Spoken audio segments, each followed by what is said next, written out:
mental health and the festive season. This is the most stressful part of or time of the year for me mentally. A lot of people would be going home and not everybody has a home to go to.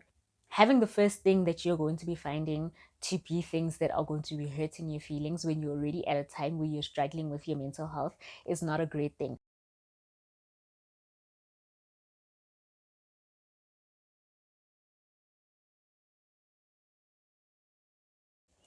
Hi there. Welcome. Welcome. My name is Mbali, and I am just a lover of all things mental health related. Please don't mind this. I'm basically using this part as a mic. I hope it works out as well as I'm hoping for it to work out.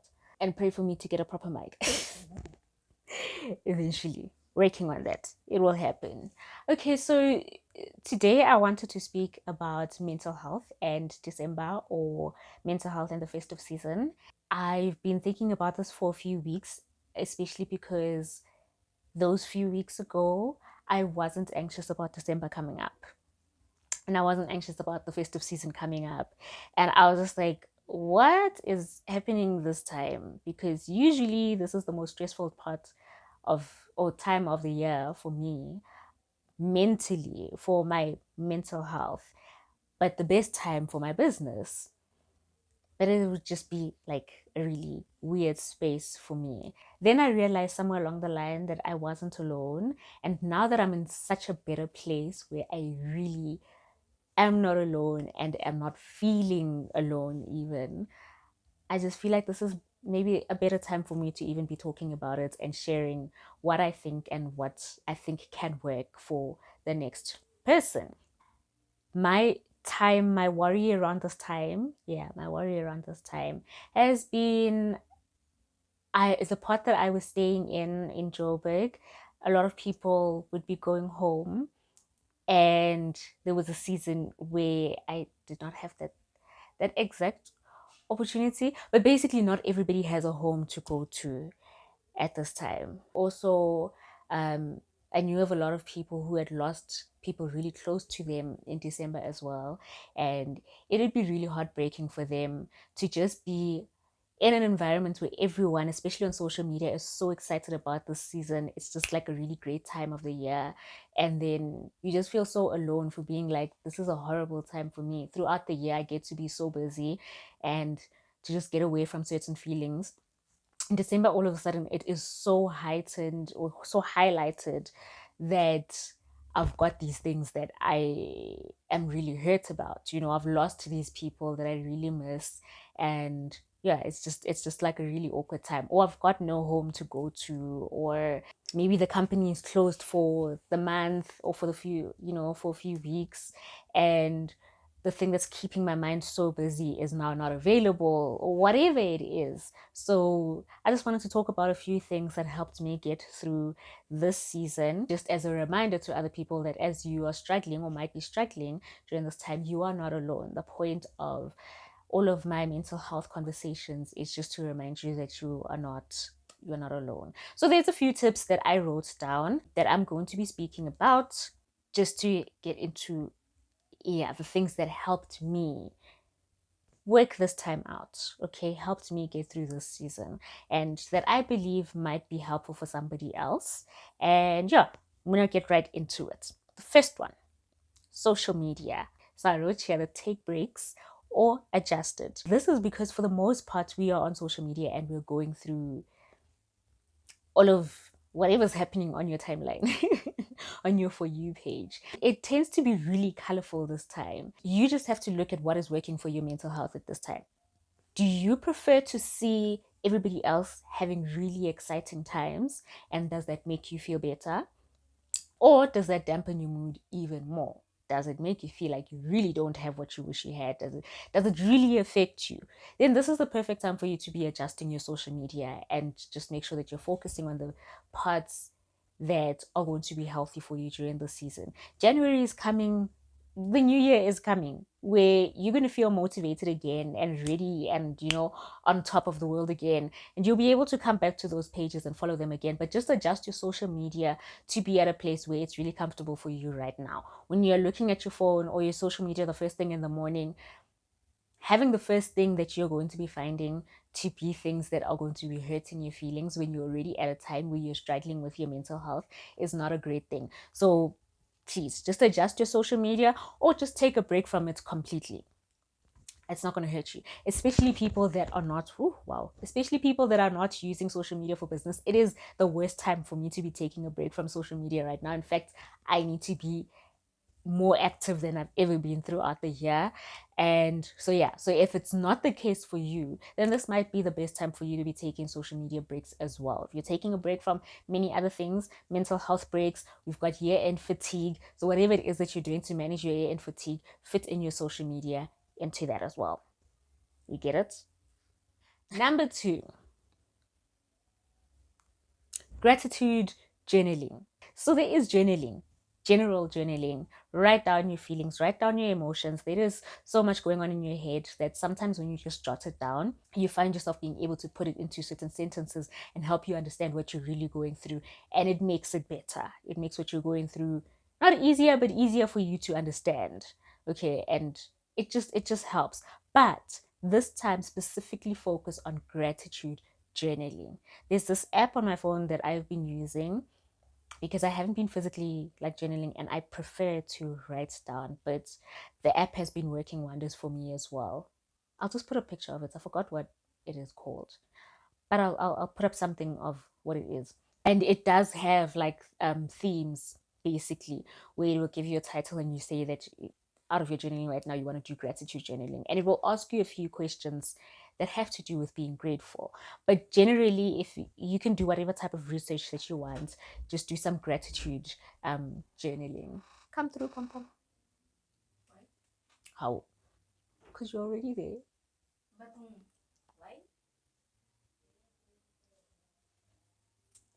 Okay, I'm gonna continue. Okay, all right. Please look at my tripod and how your bag, your luggage, my handbag, put it together. Tripod.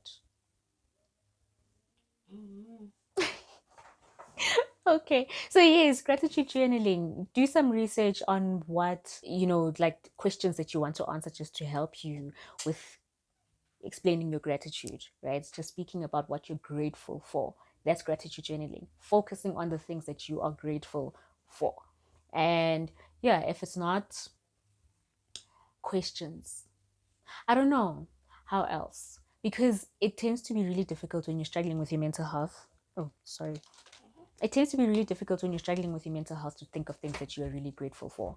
So when you have guidelines of these questions while you're journaling that you are answering, you end up finding more things while you're answering one specific question about what you're grateful for, say maybe this morning or this afternoon or just today.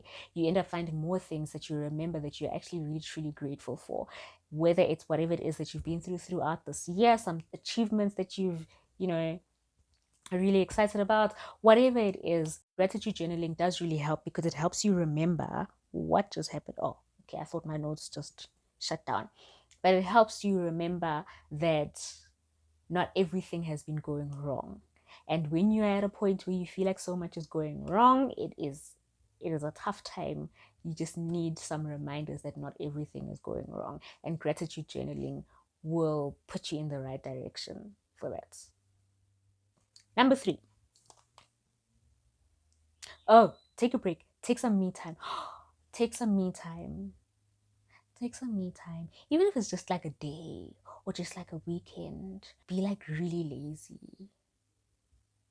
Yeah, just be like really lazy. I don't know, however way that you want to do it, whether it's going to be like really pampering yourself or whatever. So here's what I did.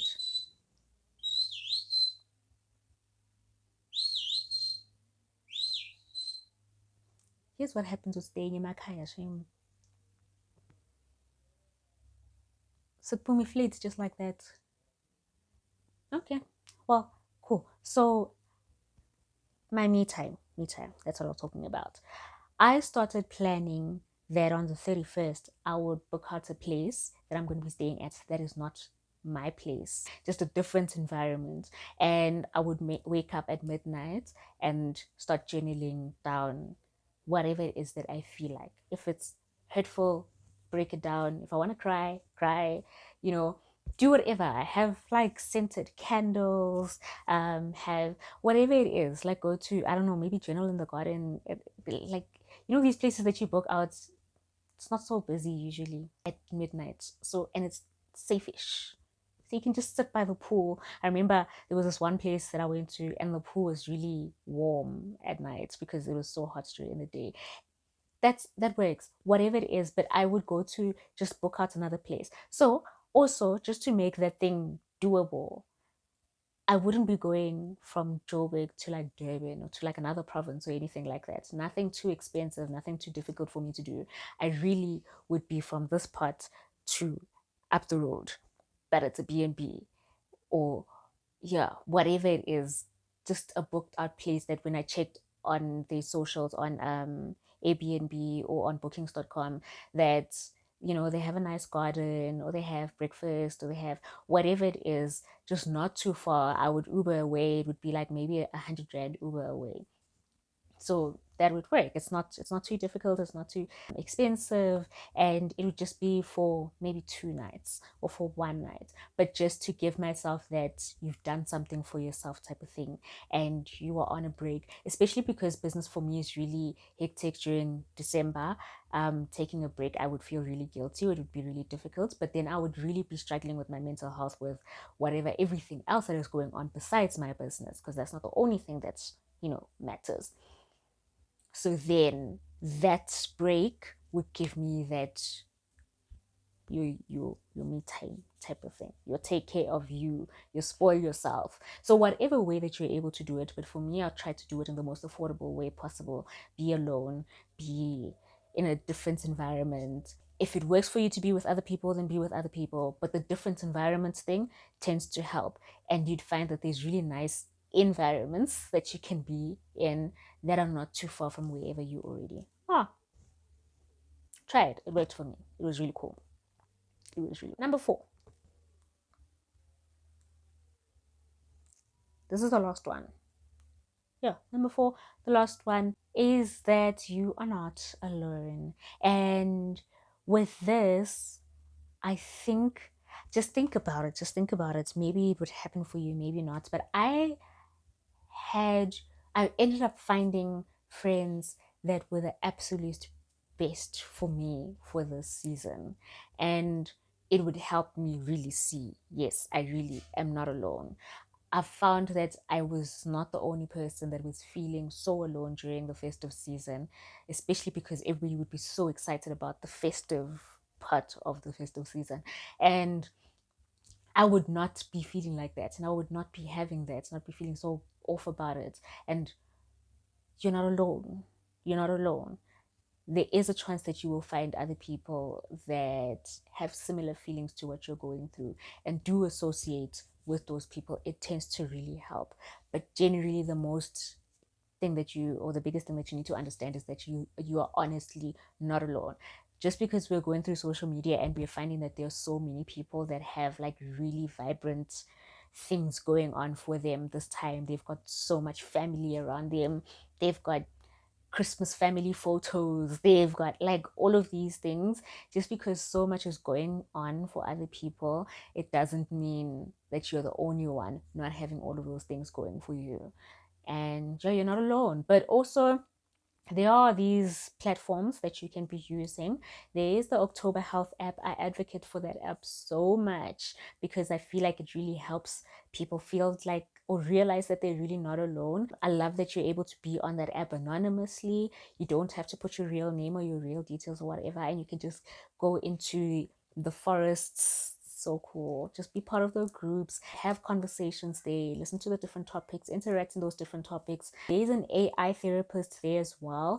Obviously, an AI therapist is not like a fully professional situation, but it it helps. I've had some conversations with that AI therapist where it's just a matter of helping me get through the day or get through the emotions, and it will respond with some things that will really be helpful. I hope you don't hear what's going on outside, because people are having conversations, but they're really far from each other.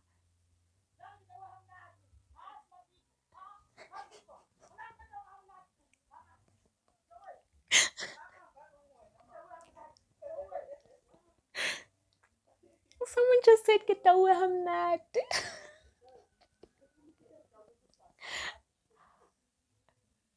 Yo, guys. December is vibing for so many people. That is so cool.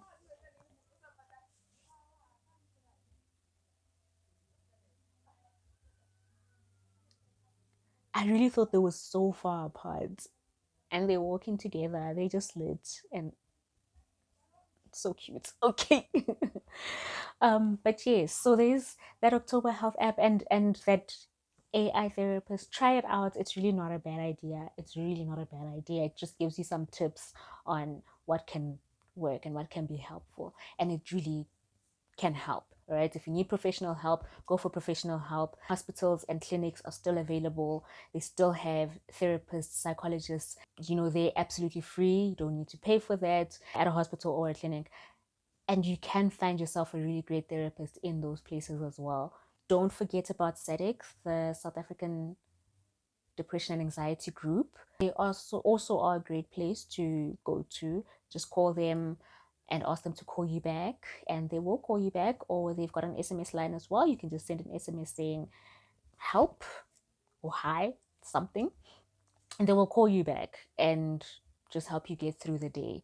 You are also able to call SADC on behalf of somebody else. So I can call them and say, my husband is not okay. I'm worried about him. Please call him. And I don't know, but I'm just worried about him. And they will call that person and, help them just get through that day. So if that's what you need for somebody else, or if that's what you need for yourself, there are resources. The point is, you are not alone. All right. Thank you for coming to my TED Talk. Thank you for watching. Please don't forget to like. It does help push the video when you like it. It might land on somebody else's For You page, somebody that really needs to hear this. So please do like it. And tell me what you think. What helps you get through December in the comment section, mental health wise, if you're struggling. Or if you're not struggling, whatever helps you. It might help somebody else in the comment section. Please do subscribe as well. Let's get to 1,000 subscribers eventually one day. I've been doing this for a few years, and this 1,000 subscribers is a lot more difficult than I thought, but it's not an issue. I love sharing the information that I am sharing in any case. And yeah, I'll see you in the next one.